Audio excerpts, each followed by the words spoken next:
My daughter, Kuri, has DRPLA, a disease that causes atrophy of the brain.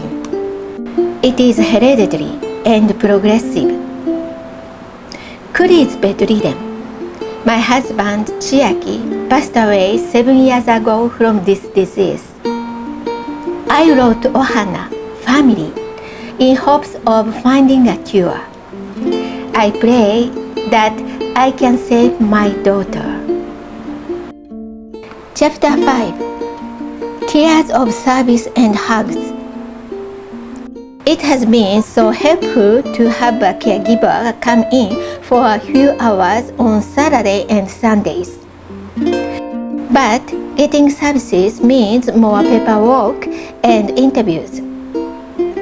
Sometimes we have to file tax and we have to attach doctor's certifications. All of these things are in English, so it was very time-consuming. Today again, a woman named Brandy, a social worker sent by Medicaid, came in for an interview. The story is that Kuri is no longer able to sit on the toilet in our house. So we are going to have a bar installed in the wall.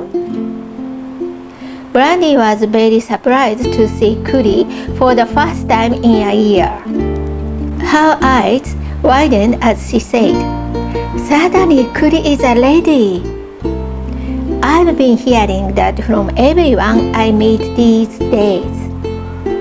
It makes me happy, but it also means that Kuri has lost a lot of weight. I showed Brandy the 2 toilets. She said, "You'll have to cut down the wall block to put the bars on.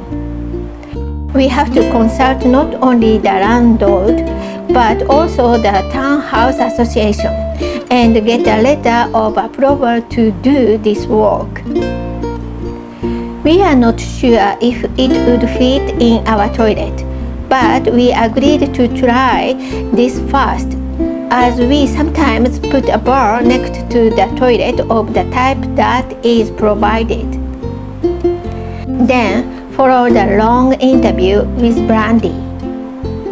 She asked, "Can Kuri get dressed by herself? Can she eat? Can she go to the bathroom? Can she talk?" All were no, which made me sad to talk to her. At least a year ago, she was able to eat by herself. Kuri always has to be present during these interviews, but I don't want to talk about her illness in front of her, so I always let her go to another room after the first meeting. Chiaki was in the bedroom with Kuri, and his voice was getting louder.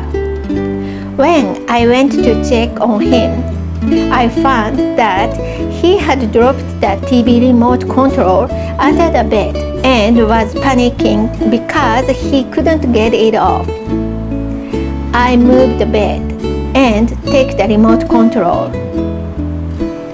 Brandy said, "What's your number 1 concern right now?"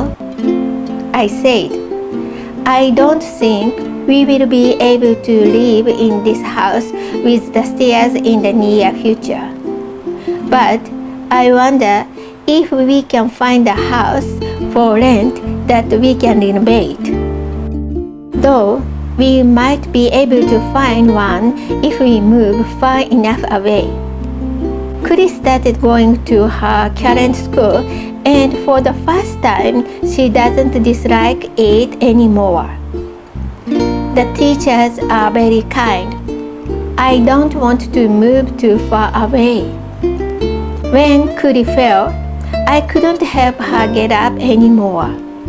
In the future, Chiaki won't be able to help her, so I wonder if there is a good device for such a situation." Brandy said, "Well, both are difficult, but I'll look into it." Then she said, I'm sorry to ask such a painful question, but it's my job. Junko wants to live with them even if they are bedridden. You don't want to put them in a nursing home, do you? I said, yes, I do.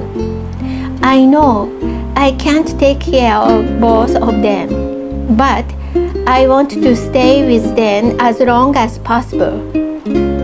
And if one of them has to go to a nursing home, I want to be able to see them whenever I can.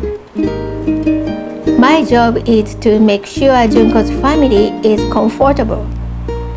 I'll do my best, Brandy said.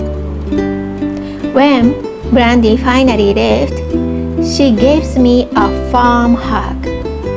In the past, hugs were often light.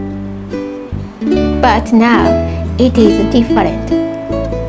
Men and women, the elderly and the young, everyone hugged me tightly. The fingers on my back tell me, don't lose. At such times, I cannot stop the emotion that I have been suppressing, and tears flow down my face. Brandy's hug was one of those hugs. Thank you, Brandy. Hugs like that give me so much courage.